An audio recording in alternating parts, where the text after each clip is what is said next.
Good morning, brothers and sisters. Okay. According to our class in philosophy, not all intelligent are wise. Not all intelligent are wise. Hindi daw lahat ng mga matalino ay may dunong. If you will be asked, is the statement true or false? Sa tingin niyo po, tama o mali? Not all intelligent are wise. Not all intelligent are wise. Hindi lahat ng matatalino ay may dunong. True or false? Sino po yung sasabi ng true? Sino po ang sasabi ng false? Sino po yung mga walang pakialam at ayaw magtaas ng kamay? Ayaw magtumbangot. Okay. So the answer is true, no? True. Not all intelligent are wise, no? But why? Why? No? What is the difference between intelligent and wise?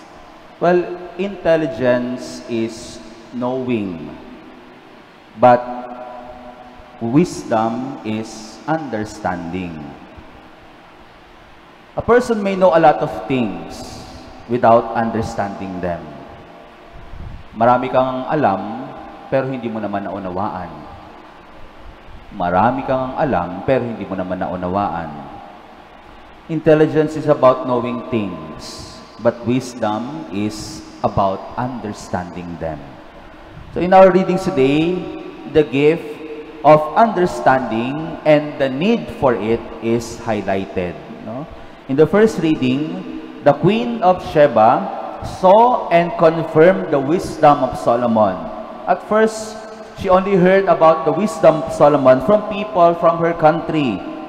But when she met and spent her time asking questions to Solomon, Solomon was able to answer and explain everything with understanding. No? Hindi lamang niya tinuruan ng mga bagay-bagay, bagkus tinulungan niyang maunawaan ang reyna ng Sheba. No? Solomon is not simply answering the question, what? But he also answered the question, why? He doesn't simply know things, but he also understands their connection. Like in our gospel today, the disciples know that nothing that enters one from outside can defile that person.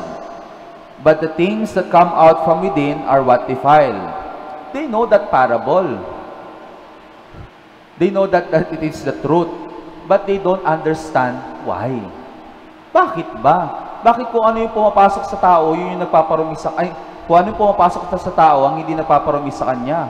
Bagkus kung ano yung lumalabas sa kanya, yun yung nagpaparumi sa kanya na. Alam nila yun.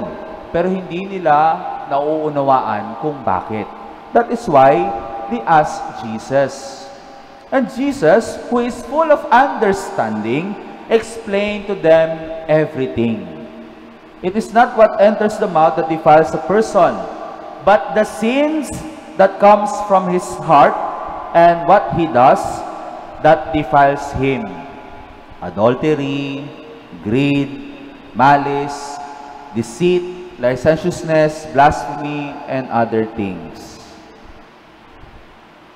Jesus, with full understanding, explained to them everything. So this is also a reminder for us.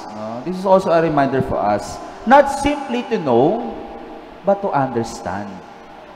Hindi lang sapat na may alam ka. Dapat nauunawaan mo rin kung ano yung alam mo. Yung napagdudugtong-tungtong mo, yung mga bagay-bagay. Not only to be intelligent, but to be wise. Well, a good example of this is our faith. A good example of this is our faith. Maybe a lot of us here have a great knowledge of our faith. Marami tayong alam tungkol sa ating pananampalataya. But do you understand them well? Nauunawaan mo ba kung ano yung alam mo sa pananampalataya mo? O baka alam mo lang? Alam niyo siguro mag-sign of the cross. Father, the Son, the Holy Spirit. Ano ibig sabihin yan?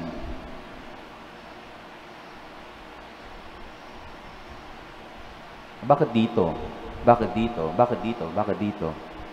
Alam nyo. Pero bakit? Diba? We only know, but we don't understand.